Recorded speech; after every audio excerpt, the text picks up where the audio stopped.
Huge loss for the Silver State. Nevada's longest serving senator, Harry Reid, has passed away. Good evening to you. Thanks for staying with us at 6:30. I'm Ross DeMattei. And I'm Trisha Keene. His legacy is unmatched. We take a look back at his life of service.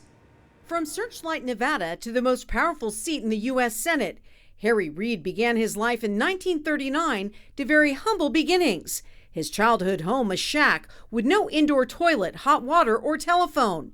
He attended Basic High School in Henderson, where he played football and was an amateur boxer.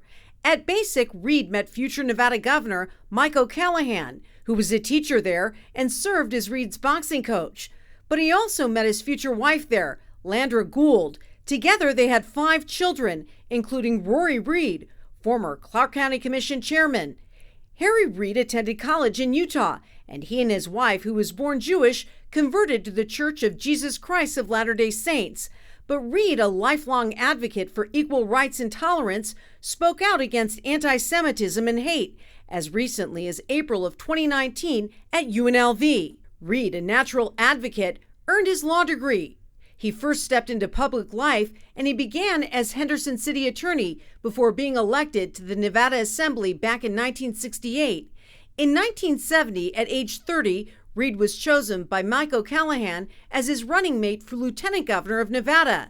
Reid and O'Callaghan both won their races. After serving as Lieutenant Governor, Reid made his first bid for the U.S. Senate and lost.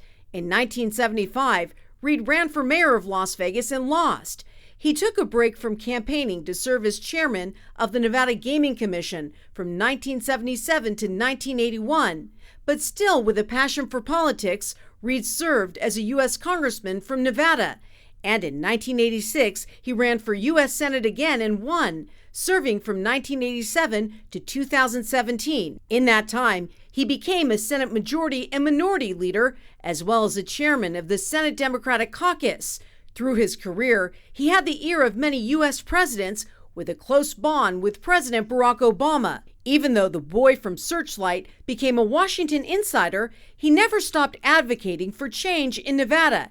He was local about renaming McCarran Airport, calling former Senator Patrick McCarran, the airport's namesake, a racist and anti-Semite. Of course, today, the airport has been renamed after Harry Reid. Yeah, and that was, of course, just done recently. And Senator Reid retired in 2017 and planned on spending more time with his family. Then in May of 2018, a year after leaving the Senate, Reid underwent surgery after being diagnosed with pancreatic cancer. And he fought it with courage, his 4-year battle eventually coming to an end this morning.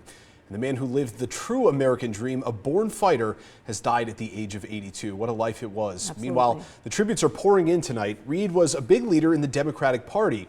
And thus, the Nevada Democrats have released a statement saying, in part, quote, Senator Reid's work to protect and conserve Nevada's natural resources, one of his top priorities throughout his nearly 50-year career, leaves a lasting legacy across our landscape, end quote.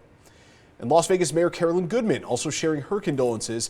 She says, in part, quote, Senator Reid was first a family man, and every time I was with him or spoke to him, he asked first about our family and told me about his family with great pride. He helped with everything I asked, every time. And Commissioner Tick Segerblom, who led the charge to rename Las Vegas's airport after the late senator, was visibly emotional, talking about his lifelong friend and mentor, saying Reid was the most important person in Nevada's history.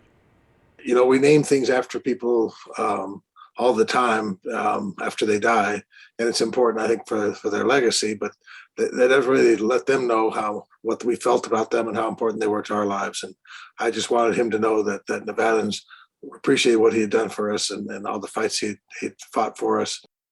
Yeah, he says there was no person in the high ranks of the Democratic Party who didn't learn from and grow with Reid's leadership and advice. Segerblom says that he knew Reid was in failing health, and that is why it was so important to officially announce the airport name change 2 weeks ago. And Ross, I interviewed the senator several times over my 21 years here, and he was always about business. And you can tell how hardworking he was for Nevada, so passionate. And regardless of party affiliation here, really one of Harry Reid's greatest contributions to Las Vegas came during the Great Recession here. And this is interesting because the casino industry was really on the brink of bankruptcy. Then lifelong Republican CEO of MGM Resorts, Jim Murren, called on Harry Reid, desperate for help to restructure, so we didn't go into bankruptcy, wanting to restructure the debt of the major casinos on the Strip. Well, Harry Reid got it done for Nevada and Washington, D.C. He reached out to all the banks. He worked really, really hard. But if you lived here during that time, you knew it was such a scary time. And he really worked hard for Nevada. Yeah, it sounds like he wasn't afraid to reach across the aisle, something that we don't see a whole lot of these days. He was one of the few. An amazing life, really, and just such dedication to our state. Yeah, and also spoke out against hate all the time, especially over the last years of his life, too. Yeah, incredible. And deserving person to name the airport after, for sure. Absolutely. And our coverage of his legacy continues tonight on 13 Action News live at 11. We'll have more on Harry Reid and online at ktnv.com.